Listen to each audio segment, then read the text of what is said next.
Fatihah ila hutun sama Muhammad sallallahu alaihi wasallam ala alihi wasallam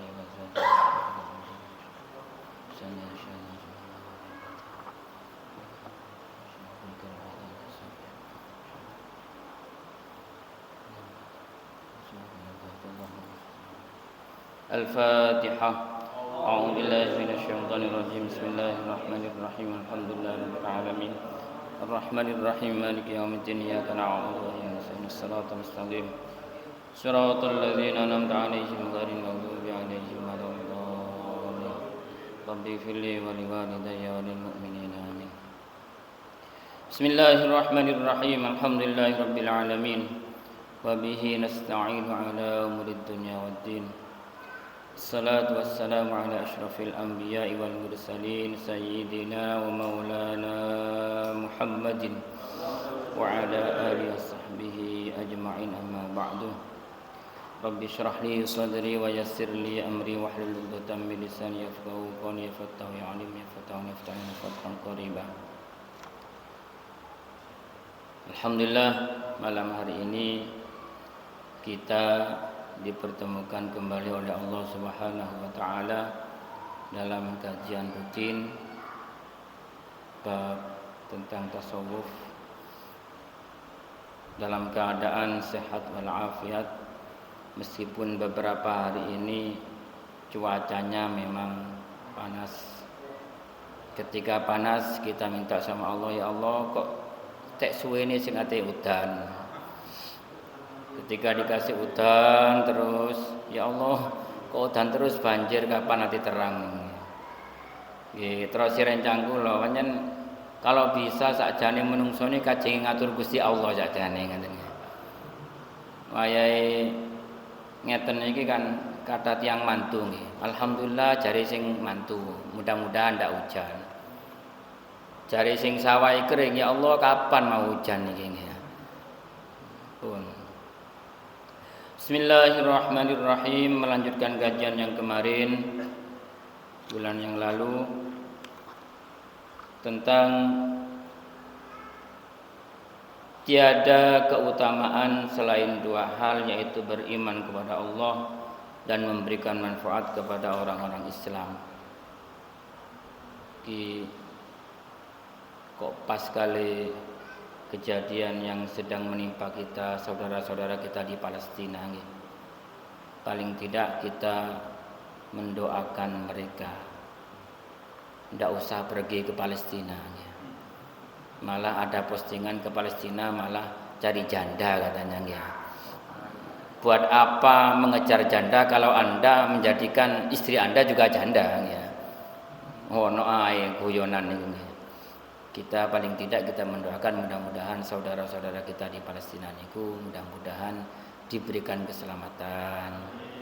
Konflik yang berkepanjangan niku mudah-mudahan diparingi selesai.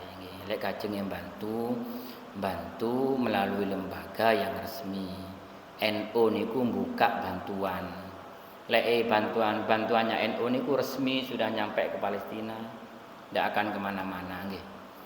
Daripada napa niku bantu melalui organisasi yang tidak jelas. Qala Rasulullah sallallahu alaihi wasallam, bunyi hadisnya, man asbaha la yanwi az-zulma ala ahadin ghufira lahu ma jana wa man asbaha yanwi nasratal mazlumi wa qada'a hajatil muslimi kanat lahu ka'ajri hajjatin mabruratin. Ada sebuah hadis, barang siapa yang ketika dia pagi berniat atau tidak berniat berbuat zalim kepada seseorang, cara gampange mboten niat, ndak punya niatan jelek kepada siapapun, ghufira lahu majana, maka dia diampuni dosanya selama dia tidak berbuat sesuatu kejelekan. Kalau bahasa yang paling gampang, ini bahasa Gus Bahak nih. Pokoknya ada niat jelek kepada seseorang, Meskipun tidak ada niat baik. Pokoknya jangan sampai niat jelek. Sudah cukup. Terusannya hadis nih. Barang siapa yang ketika dia pagi hari berniat menolong orang yang teraniaya, orang yang terzolimi, dan berniat mendatangi kebutuhan orang-orang Islam juga, misalnya mendatangi undangannya, walimahnya, atau berniat menutupi kebutuhannya. Misalnya ada orang Islam kok butuh uang untuk melunasi pembayaran sekolah anaknya, kok jenengan kemudian berniat membantu orang tersebut. Sekarang berniat, tadi tidak berniat, pokoknya ada niat jelek. Sekarang berniat, itu pahalanya sama dengan pahalanya haji yang mabrur. Kalau tidak khilaf, saya dulu pernah mengatakan, niki hasil saya mikir-mikir juga enggak, tetapi nggih mikirnya berdasarkan syariat, tidak ngawur. Contoh siwak ini. Siwak niki sunnahnya Nabi. Ini sejak dulu, sejak zamannya Nabi dipakai siwak. Ini yang pakai kayu arok ya. Mungkin ketika zaman dulu belum terfikirkan karena zamannya belum modern. Sekarang ketika kemajuan zaman itu didukung oleh perkembangan sikat gigi, ya. Sekarang ada sikat gigi bermacam-macam ya. Tetapi eksistensi siwak ini sampai sekarang masih ada, masih terpakai. Bahkan di kitab Fathul Mu'in, Fathul Qarib itu bersiwakan yang paling utama itu satu ketika akan sholat. Dulu ketika belum ada sikat gigi sama pasta giginya, orang mungkin lebih pakai siwak. Kemudian setelah kemajuan zaman, perkembangan tentang sikat gigi dan pasta giginya, orang berpikir apakah siwak ini masih tetap eksis dipakai? Ternyata iya, sampai sekarang. Tidak mungkin orang mau sholat pakai sikat gigi pakai odolnya. Nah, ini menunjukkan bahasanya ini sunnah Nabi la yaumil qiyamah tetap terpakai. Kenapa? Praktis. Tinggal begini saja sudah keluar siwaknya. Ini kreasi saya ini. Kalau beli tidak ada ini ya. Ini saya kok ribet banget kalau mau pakai siwak masih begini ribet. Akhirnya saya pikir ini bagaimana caranya sekiranya siwakan ini praktis. Saya bolongi agak besar ini. Akhirnya muncullah siwaknya. Saya pakai. Nah, ada teman saya, Ustaz beli di mana ini? Belinya di Pasuruan, tapi kreasinya yang mahal ini. Modifikasinya yang mahal ini. Kalau belinya sama harganya di Pasuruan, tapi modifikasinya yang mahal. Nah, salah satu contoh. Kemudian ada banyak hadis tentang keutamaan amal-amal yang di situ menjelaskan tentang keutamaan amal, misalnya sholat Jumat sama dengan haji. Orang berpikir dulu ya tidak sama sih. Nah, sekarang terbukti kita yang kaya saja, yang kaya bayar sekarang, berangkatnya kapan? 30 tahun lagi. Orang yang tidak kenanten, yang tidak sabaran menunggu, akhirnya dia tidak mau haji sudah. Umroh, kelamaan takut mati katanya. Sudah mati urusannya Gusti Allah, yang penting sudah berniat. Saking medine mati sampai umroh, mumpung durung mati umroh ae. Cek ro rasane nang Masjidil Haram nggih lumayan nggih. Daripada uang hajinya diambil di bank ndak kemana-mana malah nggih. Nah, ketika ada satu amalan yang pahalanya sama dengan haji mabrur, ini kalau dulu mungkin tidak begitu terfikirkan. Sekarang ketika antrian haji ini sudah mencapai 30 tahunan lebih, ini sekarang kita masuk akal udah ini. Iya ya. Aku lek kate haji saiki 30 tahun akan datang baru berangkat. Akhirnya orang lebih cenderung mengamalkan amalan-amalan yang pahalanya sama dengan haji yang mabrur. Inilah salah satu contoh. Tetapi kemudian tidak serta-merta wis nggak usah haji, wis amal ini saja, bukan ya. Ini contoh betapa sunnah Nabi itu eksistensinya tetap sampai sekarang, mulai zaman dulu Nabi 14 abad yang lalu. Ini contoh siwak sama pahala itu. Kemudian ada hadis Nabi lagi, wa qala alaihi salam, ahabbul ibadi ilallahi ta'ala anfa'un nasi linnasi. Ini hamba-hamba yang paling dicintai oleh Allah adalah hamba-hamba yang paling bisa memberikan manfaat kepada orang lain. Menjadi orang baik itu ya susah. Tetapi lebih susah lagi menjadi orang yang bermanfaat kepada orang lain. Anda ngaji di rumah, ini termasuk tanda-tanda Anda orang baik. Tapi kebaikan Anda itu untuk diri Anda sendiri, belum bisa memberikan manfaat kepada orang lain. Nah, jadi ungkapan menjadi baik itu susah, tapi yang susah lagi menjadi manfaat kepada orang lain. Wa afdalul a'mali idkhalus sururi ala qalbil mu'mini yatrudu anhu ju'an aw yakshifu anhu kurban aw yaqdi lahu dainan. Amal yang paling utama idkhalus surur, memberikan kegembiraan kepada hatinya orang mukmin. Idkhalus surur ini kalau menurut guru saya itu gampang-gampang susah katanya ya. Kalau yang paling gampang niku nggih, meskipun makanan misalnya, makanan itu Anda disuguhi makanan sama temannya, makanannya ndak enak. Bagaimana menunjukkan ekspresi Anda koyok-koyok mangan enak? Angel nggih. Oh, makanannya ndak enak. Hingga ada cerita Nabi itu suatu saat, Nabi itu kan lomani Masya Allah. Beliau kalau dahar, kalau makan itu tidak mau makan sendiri, tapi dibagikan kepada sahabat-sahabatnya.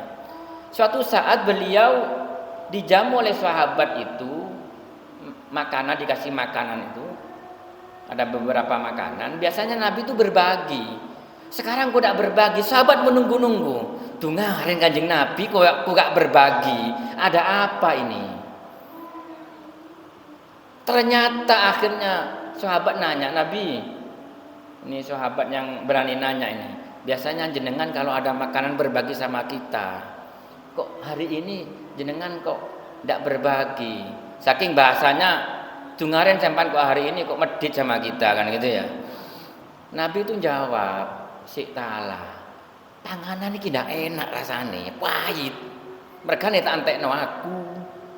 Lek sampai-sampean sing mangan muta sampean di ngarepe wong iku. Betapa gelonya orang itu ketika sampean makan makanan yang tidak enak. Tapi Nabi enak saja. Ini Nabi dalam rangka apa? Idkhalus surur kepada orang yang memberi makan. Lek kula sampean mboten kiyat, Pak. Terus terang, niku mawon itu saja.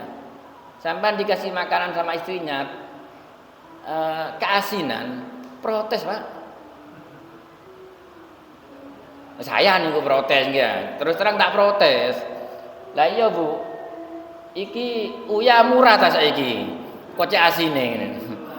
Itu bahasa yang agak halus ya. Kalau dalam bahasa Jawa keasinan niku pengin rabi jarine. Lah iya, Bu. Wis duwe anak telu kok pengin rabi ae ane. Napa ya? Lah iki lho, panganan apa uyat tok iki ngene. Nabi tidak pernah, saking kuati Nabi itu khulusur kepada istri-istrinya.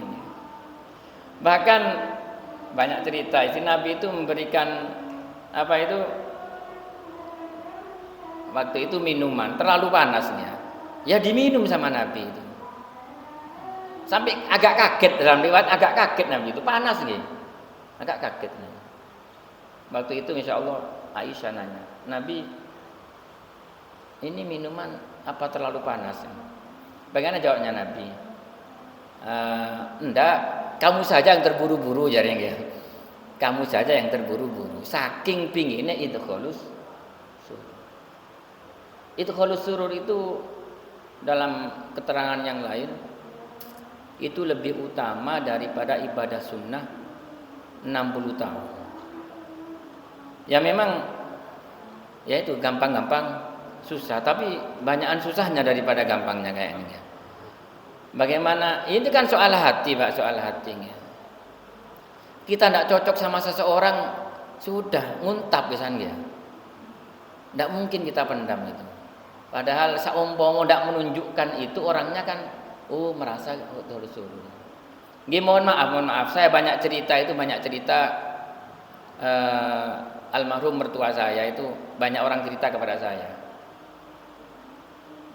Kalau mertua sampean itu tidak pernah gelono wong, tidak pernah. Ada orang tuh punya akik ya, punya akik itu. Maji, saya punya akik Maji. Oh bagus ibu, bagus. Orangnya kan seneng ya. Padahal ya cara ngomong akik opo iki puleuan di pasar iku ngene. Dia bilang, "Oh bagus ibu, bagus." Pancen bagus Pak ya. Tapi regane mbok 10.000 burung-burung ndak kan. Gitu. Atau kalau beliau dikasih makan itu kasih makan apa saja. Ini Maji, ini makanan saya. Enak, aku senang makanan ini. Pindah mana ke beberapa hari kemudian ada orang cerita lagi ya. Dikasih makanan yang enggak sama dengan makanan ini. Makanan yang kemarin itu. Bilang juga, saya suka makanan ini. Lek kula sampean enggak kuat, Pak. Enggak kuat. Ini dalam rangka apa? Tak pikir-pikir panjen itu kholus surur. Mengembirakan orang itu ya memang susah, apalagi bertentangan dengan hati nurani kita, perasaan kita. Hati ngomong, loh kan nyatanya ini enggak enak, hati ngomong enak. Ya bukan itu masalahnya. Ini dalam rangka menjaga perasaan orang lain. Ini yang sulit. Dalam bentuk apa itu kholus sururnya itu? Misalnya menggembirakan orang yang lagi kelaparan, tentunya dikasih makan. Atau orang lagi kesusahan, paling tidak meskipun tidak memberikan uang, memberikan saran, solusi bagi seseorang yang sedang kesusahan. Ada tetangganya kesusahan, ini gimana ini? Anak saya ini begini-begini.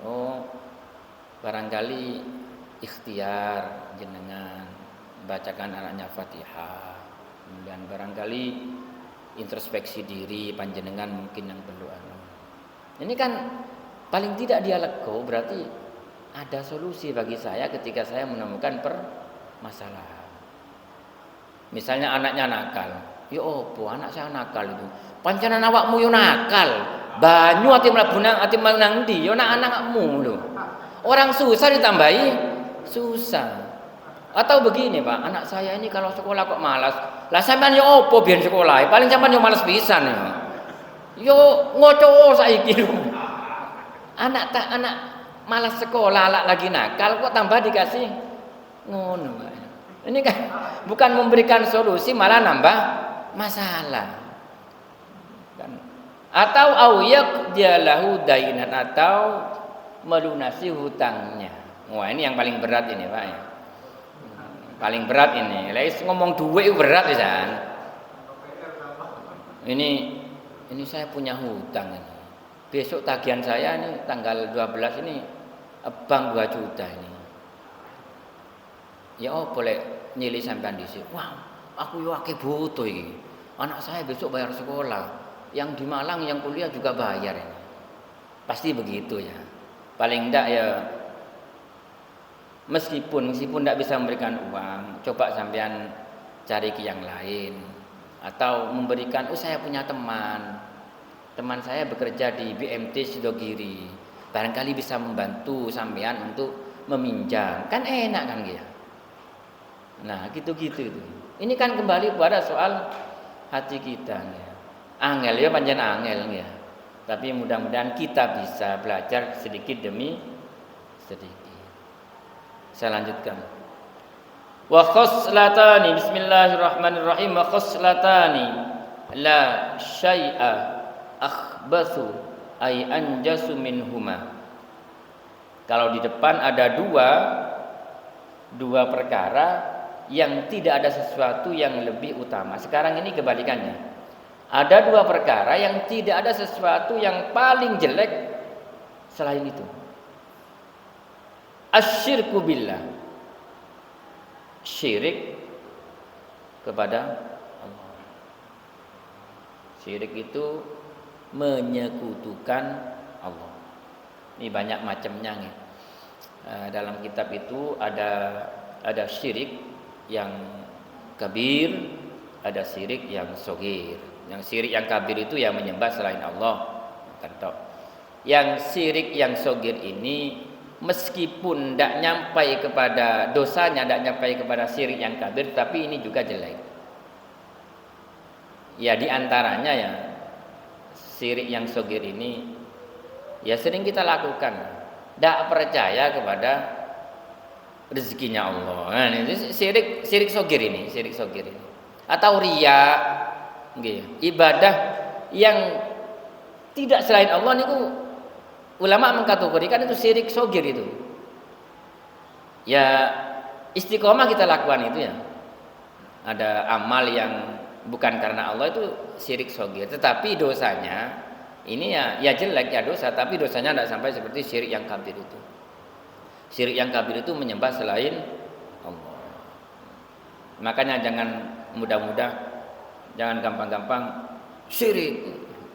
Ke kuburan syirik, ziarah syirik. Katanya Gus Baha itu, koyok ini panitia masuk surga ini ya. Koyok ini panitia yang masukkan orang-orang ke surga ini. Bukan ya. Yang kedua, waddarru bil muslimina. Waddarru lan nglarakaken menyakiti kepada orang-orang Islam. Menyakiti fi abdanihim secara fisik, mencubit, memukul, napuk, nempeling, jotos, jejak, ngicak sembarang ngalir nih ya. Secara fisik ya. Tahu sekarang dalam dunia pendidikan namanya bullying. Au amwalihim atau harta-hartanya. Ya hartanya ya dicuri, termasuk digosok. Jadi perbuatan apapun yang kategorinya menyakiti orang Islam itu urutannya nomor 2 setelah syirik kepada Allah. Ini tetap berkait dengan apa yang terkandung dalam hablum minallah wa hablum minan nas. Karena ibadah itu ya seperti itu. Ibadah yang hablum minallah itu sholat. Hablum minan nas ini dalam bahasanya ada ibadah ada secara spiritual, ada ibadah secara sosial. Yang sosial ini Pak yang biasanya memang banyak macamnya. Sekali lagi sering saya sampaikan, ibadah spiritual itu tidak bisa ditambah, tidak bisa dikurangi. Sholat jangan ditambah, jangan dikurangi, tidak boleh. Yang boleh ditambah itu ibadah-ibadah yang sosial. Sampean mau membantu tetangganya, masih 1 juta tidak ada batasannya. Wah, ada tetangga saya butuh ini dibantu, ada masjid butuh ini dibantu, ada madrasah butuh ini dibantu. Tidak ada batasannya karena itu sudah ibadah sosial. Kenapa? Fa inna jami'a awamirillahi ta'ala tarji'u ila khoslataini. Karena hakikatnya segala perintah Allah itu kembali kepada 2 hal. Satu at-ta'zimu billahi ta'ala, mengagungkan Allah Ta'ala melalui ibadah spiritual, wasyafaqati li khalqihi, dan memberikan kasih sayang kepada makhluk-makhluknya Allah, ibadah sosial. Makanya dalam artian yang paling gampang, Innallaha yudkhilul ladzina amanu wa amilus solihati jannatin tajri. Yang bisa masuk surga itu amanu dan amilus solihat. Ada lagi dalam ayat wa udkhilal ladzina amanu wa amilus solihat, sama. Namun redaksi ayatnya yang berbeda, tapi artinya sama. Allah, orang-orang yang beriman dan beramal soleh akan dimasukkan ke surga. Pun kaqaulihi ta'ala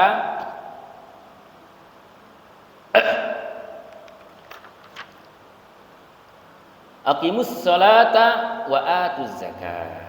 Ini ada gandengannya amanu wa amilus sholihat. Aqimus sholah wa atuz zakah. Wa qaulihi ta'ala anishkurli wa liwalidayk. Bersyukurlah kepadaku dan bersyukurlah kepada kedua orang tuamu.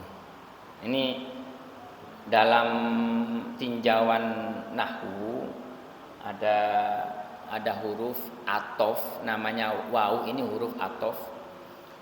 Ini limutlaqil jam'i. Huruf atof itu limutlaqil jam'i. Artinya dua perkara ini tidak bisa dipisah satu dengan yang lain. Tidak bisa kita aqimus shalah wa atuz zakah saja, tidak bisa. Karena redaksi ayatnya aqimus shalah wa atuz zakah. Anishkurli, bersyukur kepada Allah, wali walidayk, dan bersyukurlah kepada kedua orang tua. Artinya ibadah saja sampai tidak mudun-mudun untuk ke masjid, tapi nomong tuane wani neraka, Pak. Nggih. Contone napa? Rodok keran neraka niki. Artinya insyaallah niki mboten saged mlebet swarga. Kenapa? Karena beribadah saja tanpa berbakti kepada orang tua ini rangkaian daripada anishkurli wali walidayk. Hadis redaksi ayatnya limutlaqil jam'i. Nah, pun ada satu cerita dari Uwais Al-Qarni. Uwais Al-Qarni ini masyhur dalam ceritanya, beliau adalah orang yang sangat berbakti kepada ibunya. Beliau menggendong ibunya dari Yaman menuju ke Mekah. Uwais Al-Qarni ini bukan sahabat, tapi tabi'in. Bukan sahabat, tapi tabi'in. Artinya orang yang tidak nututi kanjeng Nabi. Tidak bisa, Pak. Meskipun beriman lah tidak nututi kanjeng Nabi, ya tetap namanya tabi'in. Satu tingkat di bawah sahabat. Tetapi keistimewaannya Uwais Al-Qarni ini dititipi salam sama Nabi. Dititipi salam. Kenapa dia sangat berbakti kepada ibunya? Ini cerita yang masyhur selama saya di pondok itu. Uwais Al-Qarni mau menggendong ibunya, latihan dulu. Latihan gendong barang 5 kilo. Dong. Dapat berapa hari ditambah bebannya, 7 kilo apa 10 kilo gendong lagi, sampai dia kira-kira ibu iki sak piro bobote, apa 50 kilo apa 60 kilo, sehingga dia kuat itu. Nah, sehingga dia menjadi orang yang sangat terkenal, wali agungnya Allah, karena berbakti kepada orang tuanya. Uwais Al-Qarni ini bercerita, qala marartu fi ba'di siyahati birahibin faqultu lahu ya rahibu ma awwalu darajatin yarqahal murid qala raddul mawzalimi wa khifatiz zahri minat tabi'ati fa innahu la yus'idu lil 'abdi 'amalun wa 'alaihi tabi'atun aw mazlamatun. Dia bertemu dengan seorang pendeta. Rahib itu pendeta. Tetapi pendetanya orang yang berilmu, bukan pendeta seperti sekarang, orang yang bijak juga. Dia bertanya, "Ya rahib, apa derajat yang bisa diraih oleh seorang murid?" Apa tahapan pertama yang harus dia lakukan ketika dia akan mencapai derajat yang tinggi itu? Apa yang dia lakukan? Apakah dia harus sholat dulu, harus begini dulu? Bukan, Pak. Raddul mazalimi. Cegahlah segala bentuk kezaliman. Kalau saya ingat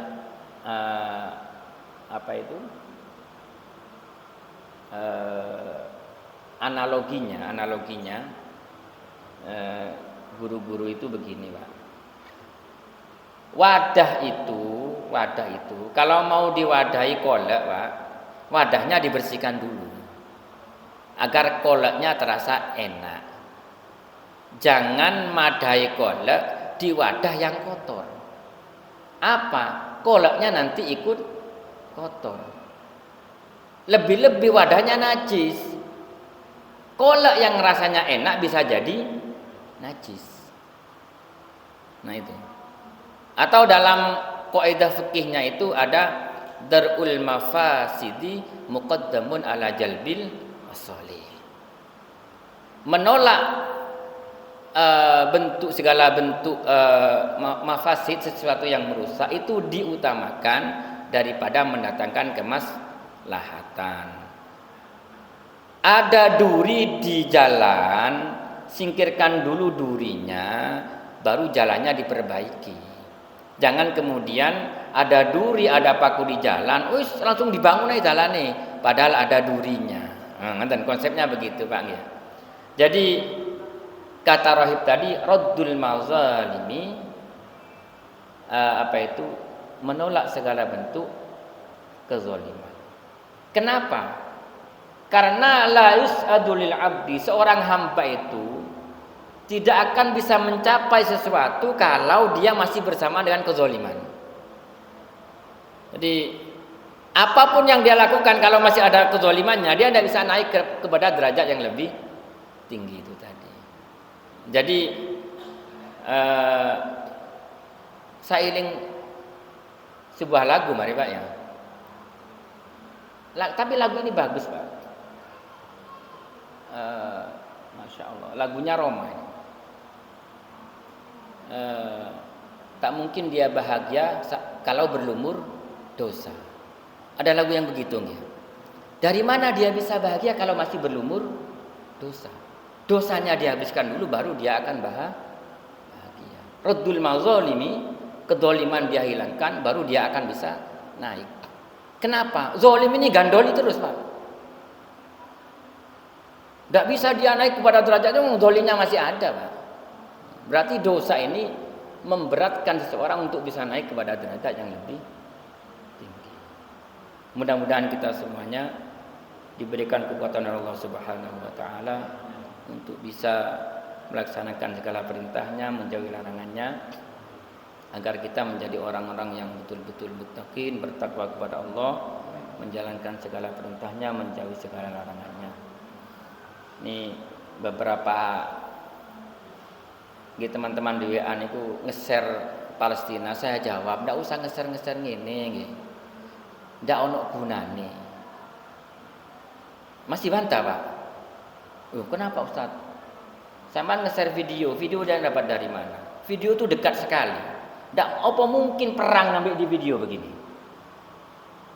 Yang paling penting sampean doakan doa kunut nazilah, membantu mendoakan saudara-saudara kita yang ada di Palestina, muga-muga ndang diparingi selamat dan selesai permasalahannya. Ojo nge-share video-video ngene dan gunane. Kenapa? Jenengan tahu, Pak, sumbernya video dari mana? Yang ngerti Mas IT kan Mas Faisal. Video dari mana asalnya, kemudian disuruh nge-share ke siapa? Siapa yang suruh nge-share? Yang pertama kali kan dapat rating ya. Yang bikin video itu. Kita tidak tahu siapa yang nge-share. Yang penting lo ngono-ngono iku kita prihatin, iya prihatin, Pak. Mudah-mudahan ini cepat selesai. Ojo prihatin tok, Pak, le punya uang. Nah, bantu ngoten nggih. Share video gledek ndak nyumbang, Pak. Nah, ini kan ndak ada gunanya. Mudah-mudahan saudara-saudara kita tetap kita berdoa setiap sholat itu, mudah-mudahan saudara kita di Palestina cepet-cepet diparingi selamat, Pak. Nggih, kasihan mereka, nggih. Anak kecil ngoten nggih. Ojo ngaji, Pak ya. Dolek urip angel nggih. Kita yang di Indonesia alhamdulillah nggih ya. Aman, tentrem. Dolek dunyo aman nggih ya. Ibadah aman nggih ya. Sampai mau ke masjid jam 1 bengi ke masjid sini ada yang menghalangi, ndak ono, paling sampean wedi boleh izinan nggih ya. Nggih, tapi kan aman ngoten nggih. Bismillahirrahmanirrahim. Alhamdulillahirabbil alamin. Hamdan yuwafi fi mazidah ya rabbana lakal hamdu kama yanbaghi li jalali wajhika wa li 'azimi sultanik. Allahumma 'allimna ma yanfa'una wa anfa'na wa faqina wa faqih ahlana. Rabbana hab lana min azwajina wa dhurriyyatina qurrata a'yun waj'alna lil muttaqina imama. Rabbana atina fid dunya hasanatan wa fil akhirati hasanatan wa qina adzabannar. Sallallahu alaihi wa sallam Muhammadin wa sallam. Alhamdulillahirabbil alamin. Al-Fatihah.